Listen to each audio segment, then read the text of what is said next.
आपण जर पाहिलं तर निर्णय मंडळी जी आहेत ती निर्णय प्रकाराने एकच करत असतात आणि ते म्हणजे स्वानंदाचा उपभोग घेत असतात, पण निर्णय प्रकार.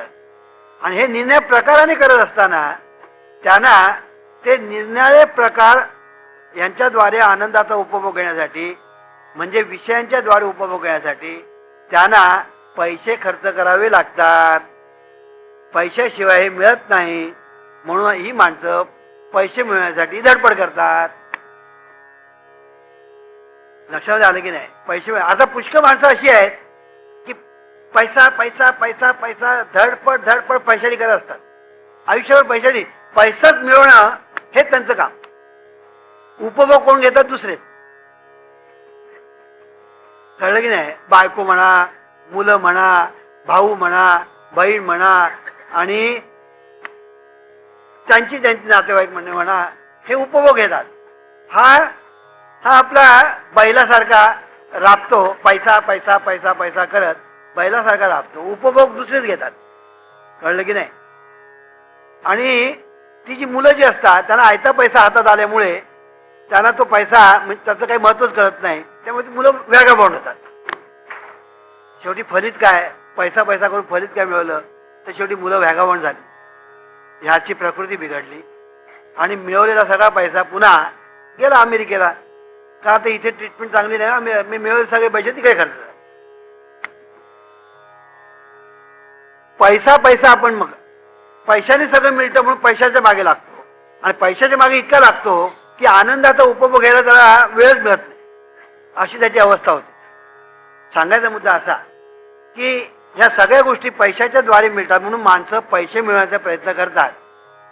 हे पैसे कशासाठी मिळवतो की ह्या सगळ्या गोष्टी आपल्या आता नाटक पाहायचं झालं पैसे पाहिजेत, सिनेमा पाहायचा पैसे पाहिजेत, फक्त प्रवचन ऐकायला लागत. कळलं की नाही? मग प्रवचनाला येण्यासाठी तरी पैसे खर्च करायला पाहिजेत. प्रवचन जरी फुकट मिळालं तरी प्रवचन ऐकण्यासाठी तरी लांबून यायचं म्हणजे पैसे खर्च करायला पाहिजे.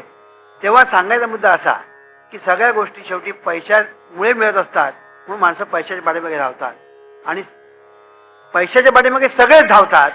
त्यामुळे ती ओढाताण होते. पैसा हा तिकडे ओढतो, हा इकडे ओढतो, तो तिकडे ओढतो, हा इथे ओढतो. म्हणून ओढाताण आला म्हणजे संघर्ष आला. संघर्ष आले की मारामारी आले, लढाया आल्या, रक्तपात आलं आणि हे जगामध्ये हेच चाललेलं आहे. जगामध्ये जे चाललेलं आहे ते सगळं हेच चाललं. लक्षात घ्या मी काय म्हणतो ते. हे कशासाठी चाललेलं आहे? आनंदासाठी. आनंदासाठी हे सगळं चाललेलं आहे. पैसा बिसा हे सगळं कशासाठी? आनंदासाठी चालले. असं काय नाही की आपण हे सगळ्या गोष्टी केवळ करायच्या म्हणून करतो असं नव्हे. लग्न कशासाठी करतो माणूस? सासरा उपकार करायला. अहो सासरे बुवा, तुमच्यावर महान उपकार करण्यासाठी मी जन्माला आलेलो आहे. तेव्हा तुमच्या मुलीला मी पदरात घेऊन तुमच्यावर मी अगणित उपकार करणार आहे असं म्हणून कोण लग्नाला उभा राहतो?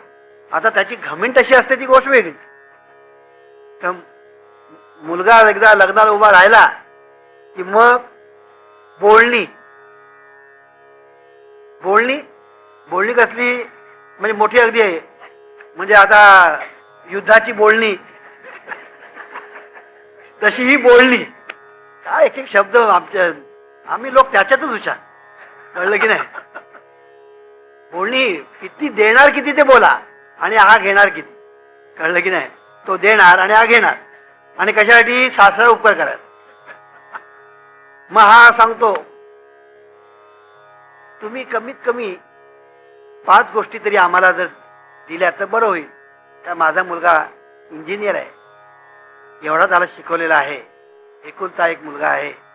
त्या तुमच्या मुलीचं मोठं कोट कल्याण होणार आहे आमच्या घरात येण्याने. कळलं की नाही? मग 5 एफ पाहिजेत. एफ म्हणजे कळलं ना? 5 एफ. एफ म्हणजे काय? एफ म्हणजे फोन. एक एफ झाला. मग तो सांगतो सासऱ्याला फोन घेऊन द्या. मग सासरा म्हणतो ठीक आहे फोन, ठीक म्हणा चालेल. बोलणं एकावर संपलं. आता दुसरं म्हणाले. दुसरं एफ म्हणजे फ्रीज. हा सासरा फ्रीज व्हायला लागला. 3रं म्हणतो फॉरेन. माझ्या मुलाला फॉरेनला पाठवायला पाहिजे. हा फॉरेन म्हटल्याबरोबर त्याला वाटायला लागलं की आता कुठेतरी त्याचे डोळे असे वर व्हायला लागले फॉरेन म्हटल्यावर. मग चौथं म्हणाले एवढ्याने काय भागणार आहे म्हणाले फिएट फिएट म्हणजे मोटर म्हणजे 4 झाले. आणि पाचवं म्हणाला फ्लॅट. फ्लॅट म्हटल्याबरोबर सासरा जमिनीवर फ्लॅट झाला. काय गंमत आहे पहा की म्हणजे किती उपकार हो तुमच्यावर. आम्ही उपकार करण्यासाठी हे सगळं करतोय कळलं की नाही. म्हणजे कोणावर सासऱ्यावर उपकार करण्यासाठी हा मुलगा लग्नाला उभा आहे असं आहे का. लग्नाला मुलगा उभा आहे म्हणजे लग्नाला त्याची गरज आहे म्हणून तो उभा राहिलेला आहे काय तर सासरा उपकार करण्यासाठी नव्हे. आणि म्हणून ह्या मुलाला काय वाटत असतं हा लग्नाला उभा राहिलेला की आपण एकदा लग्न केलं की स्वर्ग म्हणजे नुसतं 2 बोटावर असं 2 बोटावर कळलं की नाही. मग तो एक साखरपुडा झाला की तो हवेतच चालत असतो. तो हवेतच चालत असतो आणि हा हवेत चालणारा. आणि मग हळूहळू आणि मग ते साखरपुडा वगैरे झाला. मग थोड्या दिवसांनी त्याचं लग्न जसं झालं की मग हा हवेतून चालणारा जो आहे तर ते मग हळूहळू एक एक बोट खाली यायला लागतं कळलं की नाही. आणि मग शेवटी तो त्याला कळून चुकतं की बाबा हे लग्न ही गोष्ट आपल्याला वाटली इतकी साधी नव्हती सोपी नव्हती. हे त्याला लग्न झाल्यानंतर कळतं. एक एक जबाबदाऱ्या ज्या अंगावर येऊन पडायला लागतात तेव्हा मग त्याला लग्न म्हणजे ही साधी गोष्ट नाही कळायला लागते.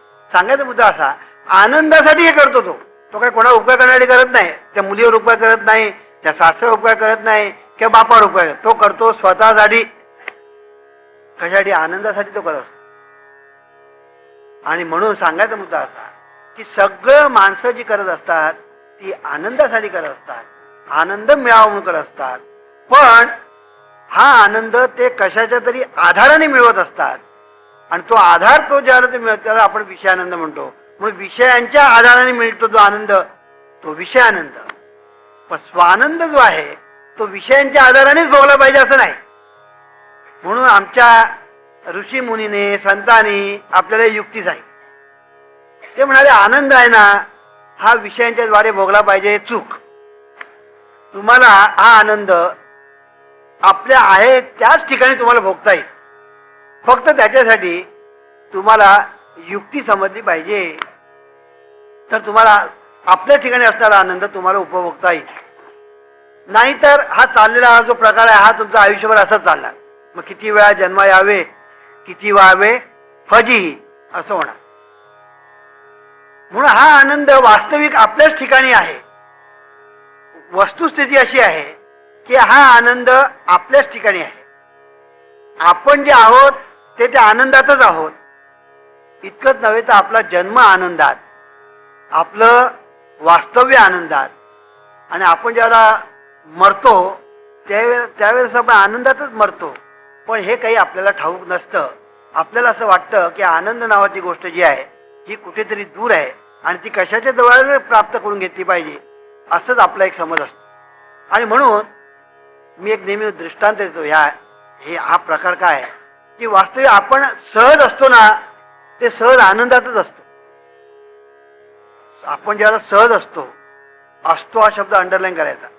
आपण ज्याला सहज असतो त्याला सहजच आपण आनंदात असतो.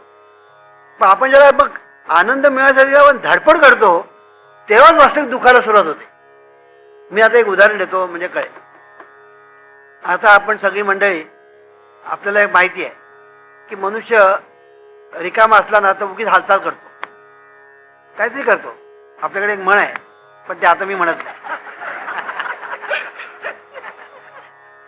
त्या हा जो मनुष्य रिकामा असला पण तो काय करतो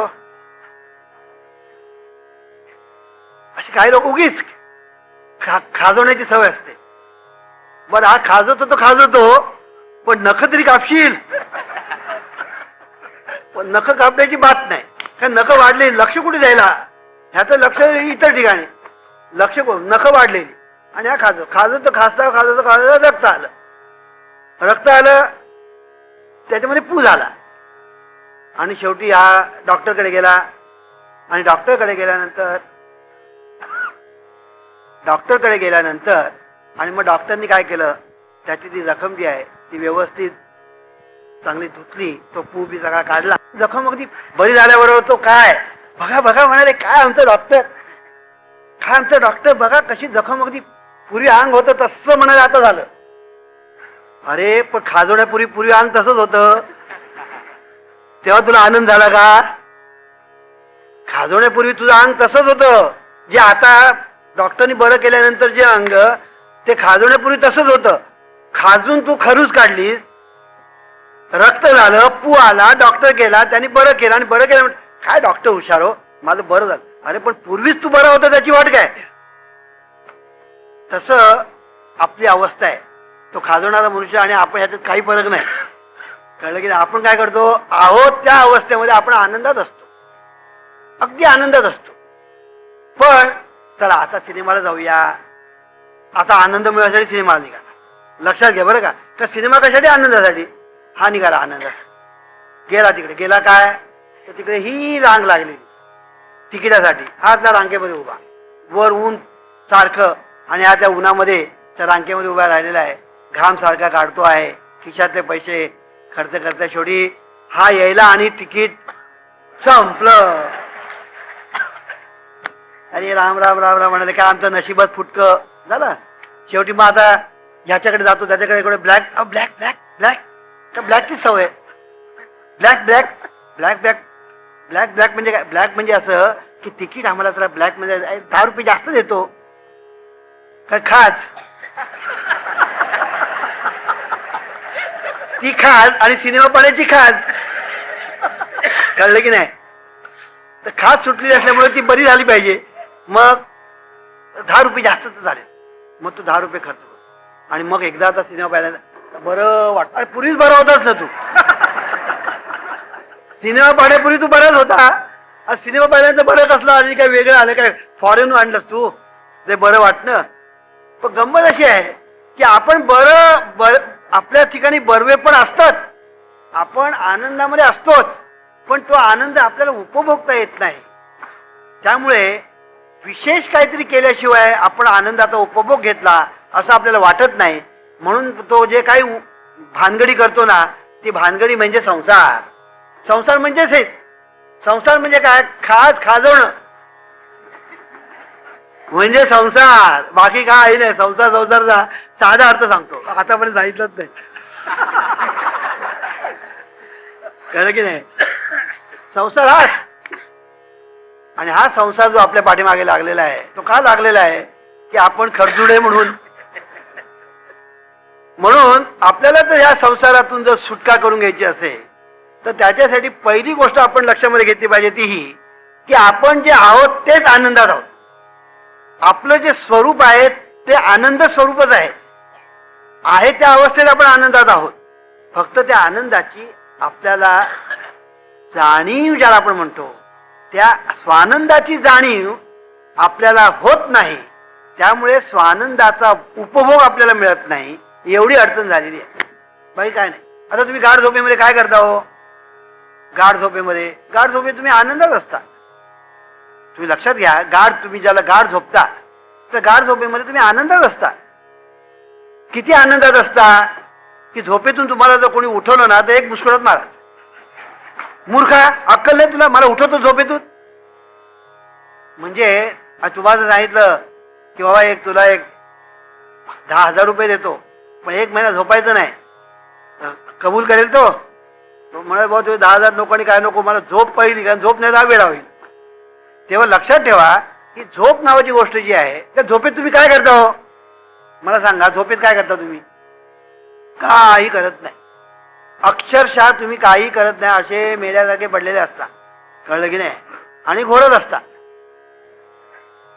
पण तुम्ही घोरताय तुम्हालाही ठाऊक नाही. कळलं की नाही? काय काय माणसं घोरतात म्हणजे काय घोरतात.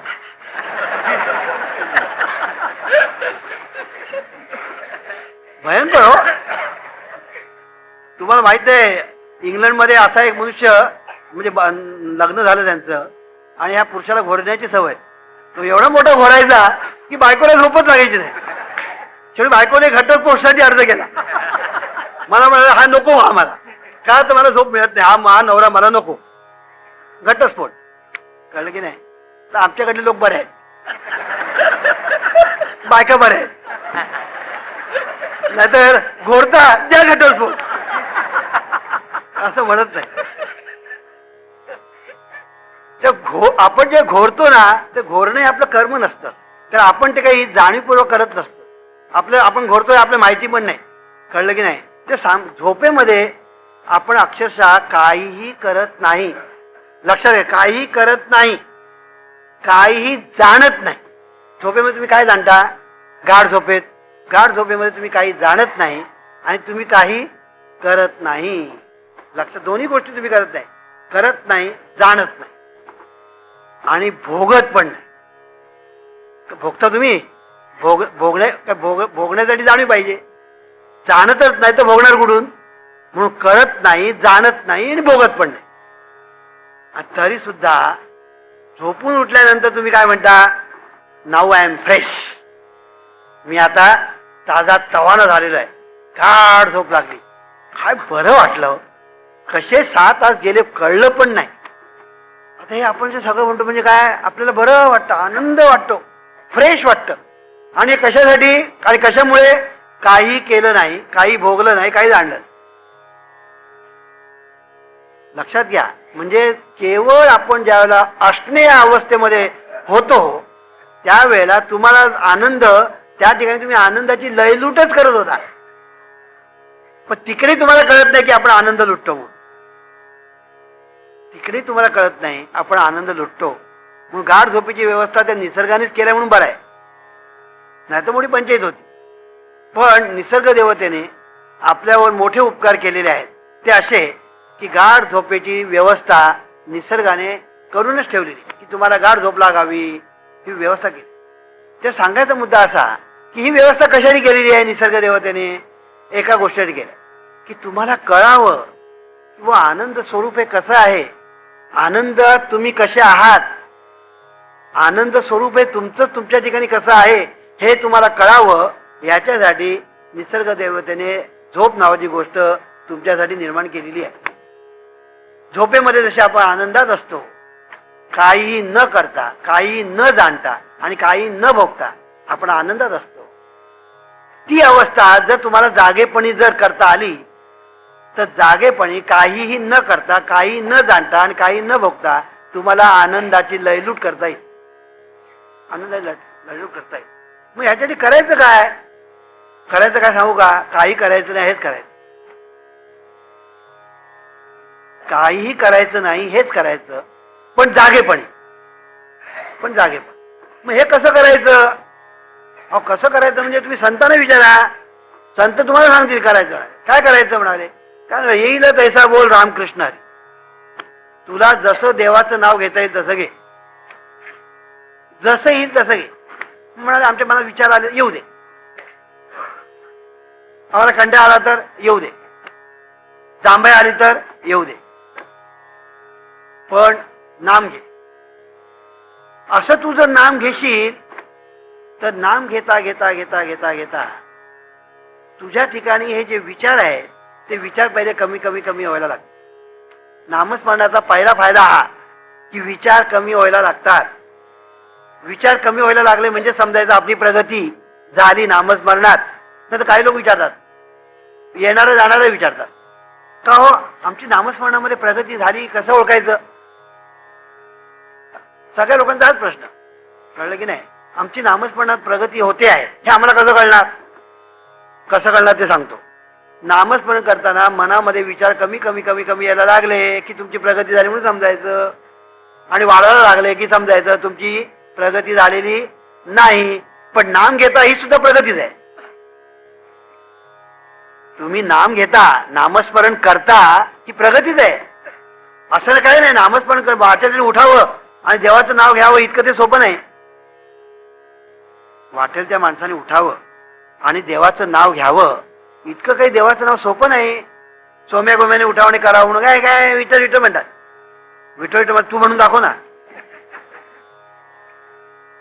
तू म्हणून दाखव.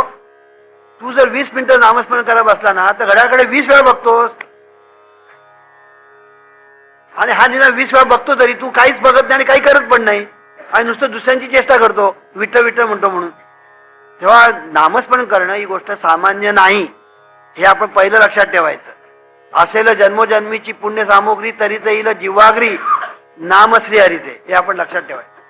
की वाटेल तरी उठावं आणि देवाचं नाव घ्यायचं सोपं नाही. पण एकदा तुम्ही देवाचं नाव घ्यायला सुरुवात केली की प्रगतीचं लक्षण मनामध्ये विचार कमी कमी कमी व्हायला लागतं. हे प्रगतीचं लक्षण. आणि म्हणून विचार कमी कमी कमी होत जाणं हे तुमचे नामस्मरणातली प्रगती, हे लक्षात ठेवा. आणि कमी कमी कमी होत जातं तस तुम्हाला निवांतपणा ज्याला आपण म्हणतो तो निवांतपणा मिळायला लागतो. अहो निवांत निवांत म्हणजे काय? निवांतपणा भोगायचा असतो. कळलं की नाही? निवांत म्हणजे सांगता येत नाही, हे अमुक म्हणून सांगता येत. निवांतपणा हा भोगायचा असतो. म्हणून प्रथम तुम्ही निवांत व्हा. म्हणून ज्ञानेश्वर महाराज काय सांगतात? उगार आहे निवांत शिनसी वाया. पहिला निवांत व्हायला शिक. आणि निवांत होण्यासाठी युक्ती नामस्मरण. नामस्मरण युक्ती आहे, निवांत होण्यासाठी आहे. आणि निवांत झाला की मग त्या ठिकाणी भगवंताला कसं पाहायचं ते सद्गुरूकडून शिकायचं असतं. नाहीतर हा निवांत जरी झाला ना तरी हा म्हणतो आहे काय, काही नाही म्हणतो. कळलं की नाही? निवांत जरी झाला तरी पुढे काय नाही म्हणतो. म्हणून निवांत झाल्यानंतर त्या भगवंताची पावलं कशी पाहायची, कशी धरायची, ही युक्ती सांगायला कोणीतरी सद्गुरू लागतात, कोणीतरी मार्गदर्शक लागतो, कोणीतरी गाईड लागतो. आणि म्हणून निवांत होणं ही पहिली गोष्ट. मग त्या ठिकाणी देवाची पावलं ओळखायची कशी, धरायची कशी, त्याने ते एकदा सद्गुरूंनी शिकविलं की मग फक्त पावलं ती धरत राहायचं, बाकी दुसरं काय करायचंच नाही. देवाची पावलं फक्त धरत राहायचं. म्हणून सच्चिदानंद हे जे पद आहे याच्यामध्ये सत, चित आणि आनंद अशी 3 पद आहेत. त्याच्यामध्ये सत आणि चित ही देवाची 2 पदं आहेत. हे 2 पावलं ज्याला धरता येतात त्याच्या हातामध्ये आनंद आपोआप येतो. त्याच्या हातामध्ये आनंद आपोआप येतो. आणि म्हणून ही 2 पदं जी आहेत, सतपद आणि चितपद, ही 2 पदं आपल्याला दिसायला लागतात ज्या वेळेला आपण निवांत होतो त्यावेळेला. म्हणून निवांत होण्यासाठी सद्गुरू सांगतात नामस्मरण कर, संत सांगतात नामस्मरण कर. आणि निवांत झाल्यानंतर सद्गुरूची पावलं ओळखायची कशी आणि ती धरायची कशी, ह्याची युक्ती सद्गुरूच शिकवितात. पण कोणाला शिकवतात? अधिकार तैसा करू उपदेश, सहाय्य होते तैसे त्यास.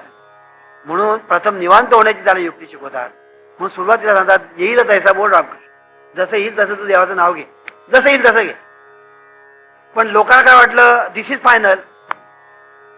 हो संत काय सांगतात, तुकाराम महाराज काय सांगतात, एक ग्रस्त आम्हाला म्हणाले असा हात करू, तुकाराम महाराज काय सांगतात येईल तैसा बोल रामकृष्ण, आम्ही तसंच करतो म्हणे, बरं करतो म्हणे, असंच कर म्हणे. कारण आणखी याला काय वेगळं सांगणार तर ह्याची पात्रता ती सहाय्य ओझे तैसे त्यास देऊ, हा तसंच कर. हा अरे पण तुकाराम महाराज सांगतात ते तू कुठे बघायला गेलाय का?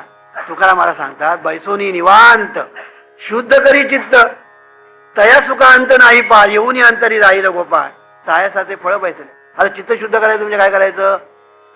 आता चित्त शुद्ध करायचं आला याचा विचार. मग हा म्हणा चित्त शुद्ध करायचं म्हणजे काय म्हणाले तो माहिती आहे का? चित्त शुद्ध करायचं म्हणजे हा काम आहे ना तो सोडून द्यायचा, तो क्रोध आहे ना तो फेकून द्यायचा, तो लोभ आहे ना तो टाकून द्यायचा, तो मोह जो आहे ना त्याला वर टाकायचं, मध आहे त्याला खाली टाकायचं, आणि मत्सर आहे त्याला माळ्यावर टाकायचं.